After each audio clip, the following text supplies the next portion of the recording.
The season's first ball at Hartington House had been lit with 400 candles, and Rosalind Whitmore stood at the edge of their glow in a gown that was not hers. The silk was Lady Briarfield's cast-off from 2 seasons prior, taken in at the waist and let out at the hem where the fabric showed its age in a faint line of lighter blue. Around her, the room blazed. Diamonds caught the light at every throat. Feathered headpieces trembled above powdered curls. The Countess of Merton wore rubies. Miss Arabella Phelps wore pearls that had belonged to a duchess. Rosalind wore a cameo brooch her mother had left her, pinned where the neckline sat slightly too low. And she held her shoulders very still so the gown would not shift. She had been introduced as Lady Briarfield's companion, not her niece, not her ward, not a young woman of any particular standing. The companion. The word had passed through the room ahead of her like a draft under a door. And by the time Rosalind reached the edge of the dance floor, the room had already decided what she was. The companion, Lady Ashcroft said to her daughter-in-law's cousin, her voice pitched to carry exactly as far as she intended, which was 3 feet past Rosalind's left ear. Briarfield's little charity case. I am told the father left nothing. Not a farthing. The words landed precisely where they were meant to. Rosalind's hand tightened on the borrowed fan. She did not turn. She had learned, in 18 months of service, that turning only invited more. Across the room, a man stood apart from the crowd in a way that had nothing to do with solitude and everything to do with authority. Lord Edmund Ashcroft, Earl of Thornfield, wore black evening dress and white gloves that reached past his wrists. He held no glass. He spoke to no one.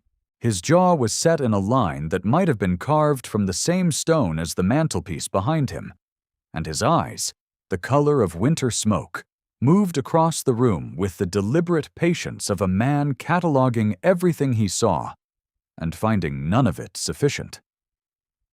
His gaze stopped on Rosalind. She did not see it. She was watching the dancers, her chin lifted, her posture the practiced stillness of a woman who knew that any visible reaction would be catalogued and used. She stood where companions stood, near the wall, near the door, near the draft. He watched her for the space of 4 full breaths. If you have ever walked into a room and felt the precise weight of being unseen, then you already know something about what this evening would cost her, and what it would eventually return. Lord Thornfield looked away. His gloved hand moved to his breast pocket, pressed once against something small and hard beneath the fabric, and then fell to his side. Rosalind Whitmore had come to London 18 months earlier in a hired carriage with 1 trunk, 40 pounds in carefully folded notes, and a letter from Lady Briarfield that read, less like an invitation and more like a summons. Her father, Dr. James Whitmore, had been a gentleman of modest means and immodest generosity, a country physician who treated tenants and tradesmen with equal care and charged what they could afford, which was often nothing. He had died in the November of 1812, and the debts he left behind had consumed everything.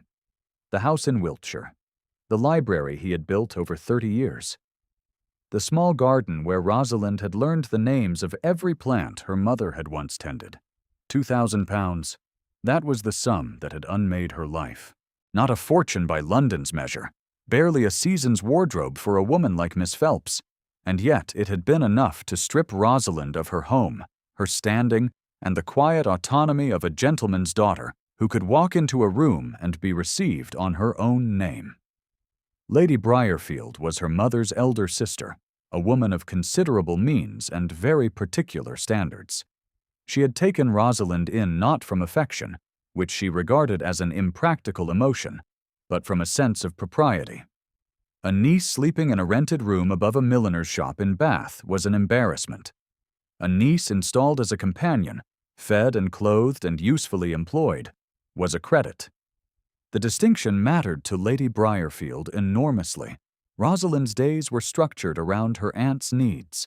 She read aloud from the society papers each morning, fetched shawls and spectacles and the particular brand of tea Lady Briarfield preferred, managed correspondence with a hand that was praised for its clarity and never for its author, accompanied her aunt to dinners where she sat below the salt, and retired each evening to a room on the third floor that was comfortable enough and small enough to remind her, every night, of the precise shape of her dependence.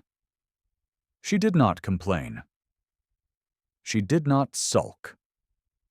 She performed every duty with a quiet competence that Lady Briarfield had come to rely on so thoroughly that it had become invisible, the way one relies on a good lamp without ever once considering the wick. Her shoes were worn at the heel. She had 2 pairs, both from Wiltshire, both mended twice by the cobbler on Jermyn Street, who gave her a reduced rate because she came early and never haggled, and always said thank you with a precision that suggested the words cost her something. Her gowns numbered 3, not counting the borrowed blue silk, and she laundered them herself on Sundays in the basin in her room, because the household laundress answered to Lady Briarfield, and Lady Briarfield had not instructed the laundress to attend to the companions' things. The room on the third floor had a window that faced east, and each morning Rosalind stood at that window for exactly the time it took to count 10 slow breaths, watching the light come in over the rooftops, and this was the only portion of the day that belonged entirely to her. She kept her mother's cameo in a square of cloth in the top drawer of the bureau, and she pinned it to her dress each morning as though the gesture were prayer rather than habit. The season had no use for her, except as a function of Lady Briarfield's comfort. And the season was not wrong. Rosalind understood her position with the clarity of a woman who had once held a different one. She was 27. She was unmarried. She had no fortune, no prospects, and no expectations that the machinery of April and May would produce anything for her, except the continued opportunity to pour tea and fetch shawls and sit below the salt at tables where the conversation turned on the value of women. She was not. 3 days after the Hartington ball, Rosalind accompanied Lady Briarfield to a dinner at Lord and Lady Carrick's townhouse in Mayfair, where the table seated 20, and the conversation turned, as it always did in April, to the question of who would marry whom before the season ended. Rosalind had been placed at the far end of the table, between a deaf vicar and a younger son with an interest in botany that outpaced his capacity for social perception. She had resigned herself to an evening of nodding when she became aware that the chair across from her, which had been empty, was now occupied. Lord Thornfield sat down without ceremony. He did not smile. He did not greet the table at large. He placed his gloved hands flat on the cloth, one on each side of his plate, and looked at Rosalind with an expression that was not warmth, and was not coldness, and was not anything she had a ready name for. "Miss Whitmore," he said. His voice was low and unhurried. "My lord." She inclined her head, aware that her pulse had done something inconvenient at the base of her throat. He said nothing further for a full minute. The footman poured wine. Lord Thornfield did not touch his glass. He watched the room with that same cataloguing patience, and then, without turning his head, he spoke again. "You are not eating." It was not a question. It was not quite a command. It sat somewhere between the two in a register. She did not know how to answer.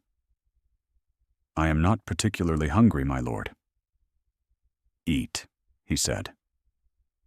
The word was flat and final.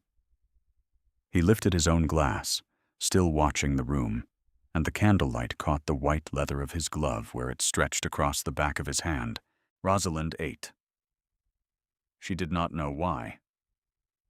She only knew that the word had arrived with a kind of authority that had nothing to do with rank and everything to do with the particular quality of attention behind it, as though he had seen something about her evening that she had not yet named for herself. His gloved hand rested on the tablecloth between them, and she noticed, for the first time, that the leather was not merely fashionable. It was specific. The gloves were cut long, extending well past the wrist, and the left glove was slightly thicker than the right, padded at the knuckles in a way that suggested not style, but concealment. A tailor had made those gloves to hide something. The stitching was too careful, the fit too deliberate. She looked away before he could see her looking. The dinner proceeded through 4 courses. Lord Thornfield ate little and spoke less, and yet the space between them held a quality of attention that Rosalind could not name and could not dismiss. When the footman leaned too close to refill her glass, and his elbow nearly caught her shoulder, Lord Thornfield's hand moved on the tablecloth, a single sharp correction of posture, and the footman stepped back as though a door had closed in front of him. Rosalind did not understand the mechanics of what had just happened. She only understood that the air beside her had been briefly wrong and was now corrected, and that the man across from her had done the correcting without raising his voice or changing his expression. When the fish was served, a bone caught in the back of her throat. She coughed once, quietly, pressing her napkin to her mouth, and before the sound had finished, Lord Thornfield had pushed his own water glass across the table toward her with the back of his gloved hand. The gesture was wordless and swift, and landed with an intimacy that startled her more than the bone had. She drank. She set the glass down. Their fingers did not touch. The distance between the glass and his retreating hand was precisely the width of a playing card, and she was aware of that distance the way one is aware of the temperature of a room one has just entered. The evening continued. Lord Thornfield spoke to her twice more, once to ask whether Lady Briarfield's health was sound, and once, as the table rose, to say, "Take the candle from the footman. The corridor is dark." She took the candle. Her hand was steady. Her face was warm. Later, in the hired carriage home, Lady Briarfield remarked that Lord Thornfield was a strange man, cold and unsociable, and that his mother was right to worry about him. Rosalind said nothing. She pressed her hand against the carriage seat and felt the phantom weight of his gaze on her throat, like a held breath she had not yet released. The witnessing happened at Lady Pemberton's garden luncheon on a Thursday in late April, and Rosalind did not know she was being watched. Lady Briarfield had been seated in the shade with the other matrons, and Rosalind had been sent to fetch a wrap from the carriage. On her way back through the garden, she heard a sound that stopped her. A small boy, no more than 6 years old, was sitting on a stone bench behind the hedge, crying with the desperate silence of a child who has learned that his tears are not welcome. His coat was well made. His shoes were polished. His face was red and slick with misery, and he was pressing both hands flat against his knees, as though trying to hold himself together from the outside. Rosalind knelt in front of him. She did not touch him. She set the wrap aside on the bench and waited until his breathing slowed enough for him to see her. "What is your name?" she asked. "Thomas."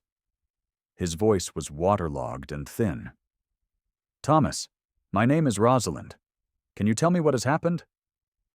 He could. The other boys had lit a fire in the garden pit for roasting chestnuts, and the flames had leapt higher than expected, and Thomas had run. He was ashamed. He did not say he was ashamed, but the way his hands pressed harder against his knees said it clearly enough. Rosalind sat down on the bench beside him. She did not tell him there was nothing to fear. She did not tell him to be brave. She told him, instead, about a time when she was a girl, and the candle in her bedroom had guttered and flared in the night, and she had screamed so loudly her father had come running in his nightshirt and slippers, and how they had sat together in the hallway until dawn, because neither of them was quite ready to go back inside. Thomas laughed. It was a wet, surprised sound. He wiped his face with his sleeve. "My uncle wears gloves," he said suddenly, as though this were connected to the story by a logic only he could follow. "Because of the fire." Rosalind's hand stilled in her lap. "He pulled me out," Thomas said. "When I was small. The nursery was burning, and he came through the door, and he carried me out, and his hands were burned very badly, and my father was still inside."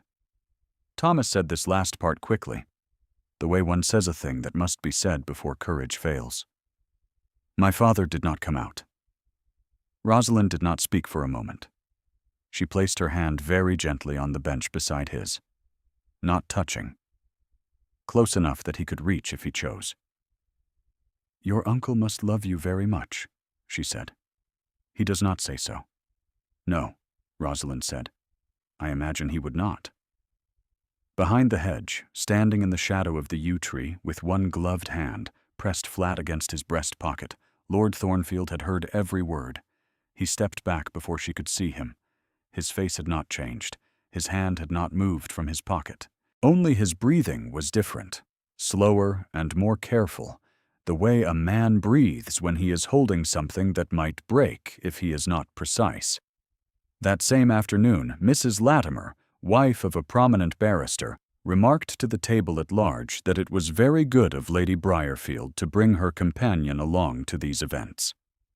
"The companion does add a certain usefulness," Mrs. Latimer said, selecting a strawberry from the platter. "One always needs someone to fetch things." Rosalind, who had just returned to the table with Lady Briarfield's wrap, set it across her aunt's shoulders without expression. Her hands did not tremble. Her face did not change. She sat down in her chair and folded her hands in her lap, and her left thumb pressed hard against the knuckle of her right hand beneath the table where no one could see. Lord Thornfield, 3 seats away, set down his glass with a precision that drew no attention and meant everything. The weeks that followed arranged themselves around 2 competing forces, and Rosalind stood at the point where they converged without understanding either. Lady Ashcroft's campaign began in earnest in the 2nd week of May. She had decided, with the confidence of a woman whose categories had never failed her, that her son would marry Miss Arabella Phelps before the season ended. Miss Phelps was 22. She was beautiful. She was the daughter of a viscount. She had £12,000 and a manner so perfectly cultivated that it could fill a drawing room without ever once filling the silence with anything that mattered. At every event, Lady Ashcroft positioned Miss Phelps at her son's side with the practiced efficiency of a woman arranging flowers. At Lord Darnley's musicale, Miss Phelps was seated in the chair beside Lord Thornfield before he arrived, her skirts arranged in a cascade of ivory silk that occupied exactly the space his elbow would need. At Lady Waverley's supper, Miss Phelps was introduced to every guest as Lord Thornfield's particular friend, the phrase calibrated to imply everything and confirm nothing. At the races at Epsom, Lady Ashcroft engineered a shared carriage that placed Miss Phelps's shoulder against Lord Thornfield's for 3 hours on the Downs, and when Rosalind saw them return, Miss Phelps was radiant, and Lord Thornfield's jaw was set in a line that suggested the 3 hours had cost him something he had not agreed to spend. Lord Thornfield had not agreed to the match. He had not refused it. He had simply continued attending the events his mother arranged with the same stone-faced patience he applied to everything. And if Miss Phelps noticed that his gloved hands never reached for hers when she was handed down from a carriage, she did not mention it. Rosalind noticed. She noticed because her body had become an inconvenient instrument of attention where Lord Thornfield was concerned, registering his movements across any room she shared with him. The angle of his shoulder when he turned, the particular set of his mouth when he was listening to something that bored him. The way his left gloved hand sometimes pressed flat against his thigh when he was asked a question he did not wish to answer. She noticed, too, the way his gaze found her across distances it should not have crossed. At the opera, from a private box. At a musicale, over the heads of 30 guests. At Lady Briarfield's own card party, where Rosalind was pouring tea and he was standing by the window, and their eyes met for a span of 3 heartbeats, in which neither of them moved and neither of them looked away, and neither of them could have explained, if pressed, what precisely they were doing. It was at the card party, after the other guests had gone, that he spoke to her again. She was clearing the cups. He had stayed, for reasons he had not explained, to speak with Lady Briarfield about a matter of parish business that could easily have waited. "Walk with me," he said, when she passed him in the corridor. It was not a request. "My lord, I have duties to attend to." "Walk with me to the door," he said. "It will take 30 seconds." She walked with him. The corridor was narrow and lit by a single sconce whose candle had burned to a stub. His arm was near enough that she could feel the warmth of it through the sleeve of her dress without touching. The wallpaper was dark. The floorboards creaked under his weight, and not under hers, and the difference said something about the two of them that neither acknowledged. At the door, he stopped. He looked at her with that expression she still could not name, the one that sat between coldness and something else entirely, and he said, "Thomas has not stopped speaking of you. He is a kind boy. He is a frightened boy. He has been frightened since the fire, and no one has known how to reach him." He paused, his left hand pressed against his breast pocket. "You reached him in 8 minutes." She did not know what to say. She said nothing. "My brother died in that fire," Lord Thornfield said, and his voice did not change, did not soften, did not break, did nothing at all except continue in the same level tone. And that continuity was itself a kind of wound made audible. "Captain William Ashcroft. He was 31. Thomas was 2 years old. I went back through the door for both of them, and I brought out the boy, and I did not bring out my brother." Rosalind's breath stopped in her chest. "The gloves," he said, looking at his own hands as though they belonged to someone he did not entirely recognize, "are not an affectation." He flexed the left hand, and even through the leather she could see the way the movement caught and stuttered at the knuckles, the fingers pulling against the tightened skin beneath. He reached into his breast pocket and withdrew a small object. A brass button, tarnished and warped, its regimental crest half melted into an unreadable smear. He held it in his gloved palm and looked at it for a moment, and then he closed his hand around it and returned it to his pocket. "I carry it," he said, "because I was not able to carry him." His eyes met hers. In them she saw not coldness, not authority, not the stone-faced reserve the season had decided was his nature. She saw grief held so tightly and for so long that it had become structural, built into the walls of him like a beam one dares not remove for fear the house will fall. "My lord," she said, and her voice was very steady and very quiet. "You brought your nephew out of a burning house. You wear the scars of it every day. That is not failure. That is the shape of what love costs when the fire is real." He looked at her for a long time. Then he turned and walked through the door without another word. His footsteps were measured, and even on the front steps, and Rosalind stood in the corridor with her hand against the wall, and felt something vast and unnamed shift in the architecture of her chest. She did not see it yet. You might. The Thornfield ball was Lady Ashcroft's design, and she had engineered it with the precision of a woman who understood that public spectacle, properly managed, could accomplish what private persuasion could not. She had sent the invitations herself.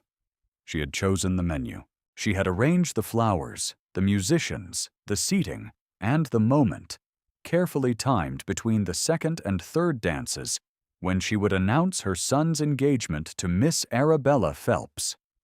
In the days before the ball, the season's machinery tightened. Lady Ashcroft called on Lady Briarfield twice, and both times the conversation turned to Lord Thornfield's future, with the pleasant inevitability of a river finding its channel. Rosalind served the tea and heard the dowager say, in a voice pitched for the room and not for private confidence, that Miss Phelps was everything her son required, that the match would restore the family's standing after the unpleasantness of the fire, and that certain distractions, however well-meaning, had no place in a house of that consequence. The word distractions sat in the air between the two older women, like a coin placed on a counter, and Lady Briarfield looked at Rosalind and then looked away, and the looking away was its own verdict. Rosalind carried the tea tray to the kitchen afterward, and stood at the basin for a long time with her hands flat on the porcelain edge, and her eyes closed. She did not cry. She had not cried since Wiltshire. Crying required the belief that someone would hear it, and 18 months of service had cured her of that particular faith. Lord Thornfield had not proposed to Miss Phelps. This was, in Lady Ashcroft's calculation, a detail. The proposal would follow the announcement, as propriety followed precedent. And her son, who had never publicly contradicted her in 34 years, would not begin tonight. Rosalind arrived at the Thornfield ball in the same borrowed gown, repressed and repinned, because Lady Briarfield had declined to provide a new one, and Rosalind had not the means to acquire one herself. She had spent 20 minutes at the basin that evening, pressing the silk flat with a warmed cloth, and her hands had been steady because steadiness was a discipline and not a feeling. She stood at the edge of the ballroom and felt the room arrange itself around her absence, the way water arranges itself around a stone. The ballroom was the same room in which, 6 weeks earlier, at the Hardington event held in this house, she had first been named as the companion. The candles were the same. The crowd was largely the same. The music was the same Viennese waltz the quartet had played that first evening, and Rosalind's hands were steady at her sides, and her chin was lifted, and her cameo brooch was pinned precisely where it had been pinned before. Miss Phelps stood at the center of the room in a gown of cream satin with seed pearls at the bodice, and beside her, Lady Ashcroft wore emeralds that caught the candlelight and threw it back in cold green sparks. Lord Thornfield stood apart from them, near the far wall, his gloved hands at his sides, and his gaze on a point above the crowd that might have been the chandelier, and might have been nothing. Rosalind could feel his presence the way she always could, a specific weight in the air at the edge of her perception, as though one corner of every room he occupied was slightly warmer than the rest. She did not look at him. She looked at the dancers. She looked at the candles. She looked at the floor, which had been polished to a mirror sheen that threw her borrowed hemline back at her in a wavering blue line. Lady Ashcroft struck at 10:30. She did not strike at Rosalind directly. She did not need to. She simply stood at the center of the room with Miss Phelps at her side and said, in a voice pitched to reach every corner, that she was delighted to share the happy news that her dear son, the Earl of Thornfield, had found in Miss Phelps everything a man of his station could wish for, and that the family anticipated a formal announcement within the fortnight. The room turned. Miss Phelps smiled. Lady Ashcroft's diamonds caught the candlelight, and for one held moment the hierarchy stood exactly as it was designed to stand, immaculate and unassailable and absolutely wrong. From the corridor beyond the ballroom, close enough to carry through the open door, a voice Rosalind recognized as Mrs. Latimer's said with the bored certainty of established fact, "Well, the companion can hardly be surprised. She must have known she was reaching above her station. One cannot blame the dowager for putting things right. The third voicing. The word landed like a stone on still water. Rosalind did not move. She stood at the edge of the ballroom in her borrowed gown, with her hand on her mother's cameo, and felt the room's verdict close around her like the walls of the narrow room on Lady Briarfield's third floor. Not with violence, not with cruelty, only with the quiet finality of a world that had measured her and found the measurement complete. She could have left. The corridor was behind her. The hired carriage was in the street. 18 months of service had taught her exactly how to disappear from a room without being noticed, because she had never, in 18 months, been noticed enough for her departure to register. She did not leave. She walked forward. Through the crowd, past the dancers, past the matrons with their fans and their verdicts, past Mrs. Latimer's voice still hanging in the air, past Miss Phelps and her perfect pearls, to the place where Lord Thornfield stood apart from his mother's theater, with his back to the wall and his gloved hands at his sides, and his face set in the stone-carved expression the season had mistaken for indifference. She stopped in front of him. The room was watching now. Every eye, every fan, every held breath. "My lord," she said, and her voice was clear and unhurried, and she was not performing, and she was not begging, and she was not reaching above her station. She was standing in front of a man who carried a melted button in his breast pocket, because he could not carry his brother. And she was speaking to the wound, not the title. "Take off your gloves." The room went silent. Lady Ashcroft's chin lifted. Miss Phelps's smile froze. Mrs. Latimer, visible now in the doorway, pressed her fan against her throat. Lord Thornfield looked at Rosalind. His face did not change. His jaw did not soften. His eyes, the color of winter smoke, held hers with an expression she could finally name. It was not coldness. It was not authority. It was the look of a man who had been holding a door shut for 4 years and had just been told, by someone whose voice he trusted, that he could let go. He pulled off the right glove first. The hand beneath was whole, pale, unmarked. He set the glove on the table beside him. Then he pulled off the left glove, slowly. And the room drew breath as one. The burn covered the back of his hand from wrist to knuckle, a landscape of tightened skin and silvered ridges where the fire had remade the flesh into something the season had decided must be hidden. The fingers were intact. The hand was functional. It was, by any honest measure, the hand of a man who had reached into a burning nursery and pulled a child free, and the cost of that reaching was written in every ridge and every seam. He set the left glove beside the right. He looked at Rosalind. He extended the scarred hand, palm up, in the center of the Thornfield ballroom, in front of every witness who had ever called her the companion. "Miss Whitmore is to be the Countess of Thornfield." The words were level and unhurried and specific. They named her. They claimed her. They landed in the silence the room had built, and did not echo because they did not need to.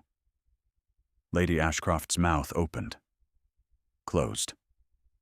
Her hand found the back of the nearest chair and gripped it, and her posture, which had been immaculate, shortened by an inch.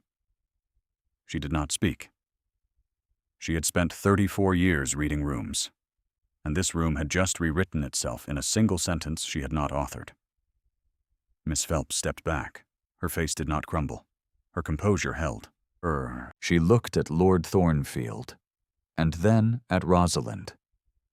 And in her eyes Rosalind saw not rage, not grief, only the careful recalculation of a woman who had been told her entire life she was the correct answer and was now confronting the possibility that the question had never been hers. Rosalind placed her hand in his. The scarred skin was warm and rough beneath her fingers. She felt the ridges, the tightened places. the seams where the fire had left its record. She did not flinch. She did not look away. She closed her hand around his and held it. And the room watched, and the candles burned, and Lord Thornfield's breath, which had been held, released in a single slow exhale that only she was close enough to hear. Sir Philip Mallory, the senior peer present, a man of 73 who had witnessed 4 decades of seasons and their attendant dramas, stepped forward from his place near the musicians. He looked at Lord Thornfield. He looked at Rosalind. He nodded once, with the unhurried gravity of a man confirming a transaction he considered overdue. "Thornfield," he said, "well chosen." Mrs. Latimer closed her fan. The sound was small and definitive, a brass clasp finding its rest. The crowd began to murmur, and the murmur had a different quality now, the sound of a room revising its categories in real time, finding space for a truth it had not been prepared to accommodate. A young woman near the musicians pressed her hand to her heart. An older man, someone's father, cleared his throat and looked at the floor with an expression that might have been embarrassment at his own complicity. The quartet had stopped playing. No one had asked them to stop. They had simply recognized, with the instinct of performers, that the room had moved past music into something that required silence. Lady Ashcroft released the chair. She stood very straight. She looked at her son with an expression that was not defeat, and was not surrender, and was not, Rosalind thought, entirely without recognition. It was the expression of a woman whose script had worked everywhere except here. She turned, slowly, and walked toward the corridor, and the crowd parted for her. And if her step was less steady than it had been an hour ago, no one remarked upon it aloud. The last of the candles at Thornfield burned low that night, and the guests departed in stages, and the house grew quiet in the way a house grows quiet after a storm has passed through it and left the furniture slightly rearranged. Rosalind sat in the small drawing room off the east corridor, the one Lord Thornfield had told her was his brother's favorite room. The fire was lit. Not the roaring blaze of the ballroom chandeliers, not the dangerous leap of nursery flames, only a low, steady hearth fire that warmed the room without demanding anything of it. She sat in the chair nearest the grate and watched the flames, and the flames did not frighten her. And she understood, in a way she could not yet fully articulate, that this was part of what Edmund had given her when he removed the gloves. Not just his hand, his fire, the version of it that warms rather than destroys. He came in without ceremony. He had removed his evening coat. His shirt sleeves were rolled to the elbow, and both hands were bare, the right pale and the left scarred. And he carried a cup of tea in the scarred hand, as though daring the porcelain to comment. He set the cup beside her. "Drink," he said. The word was familiar now. She knew what lived inside it. She drank. The tea was hot and strong, and made with more sugar than she would have chosen, which meant he had asked someone how she took it, and had been told wrong, or had decided on his own that she needed sweetening. She drank it anyway. He sat down across from her. The fire lit the ridges of his left hand in amber and shadow. He reached into his waistcoat pocket and withdrew the brass button, tarnished and warped, and set it on the table between them. The metal caught the light and held it, the regimental crest barely visible beneath the distortion of heat. And Rosalind looked at it and thought of Thomas on the garden bench, pressing his knees together, saying the words his uncle could not. "William would have liked you," he said. He had no patience for the season's machinery. He married a vicar's daughter and was happy. Thomas told me his father was brave. Thomas was too. He does not remember. Lord Thornfield looked at the button. "I remember enough for both of us." Rosalind reached across the table and placed her hand over the button, and then over his hand, the scarred one, and held it. The fire crackled. The house settled around them with the small sounds old houses make when they are accepting new weight, new warmth, new residents who will in time press their own shape into the chairs and the carpets and the silence. "This is your home now," he said. Outside the window, the London night was mild for May, and somewhere in the street below a carriage passed, its lantern throwing a brief wash of gold across the glass. The cameo at Rosalind's throat caught the firelight. The brass button sat on the table between their joined hands, its regimental crest illegible, its weight precise.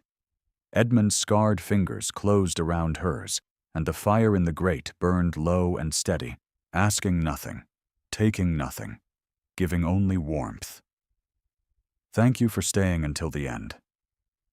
If Rosalind's evening found you at the right moment, leave a quiet word below.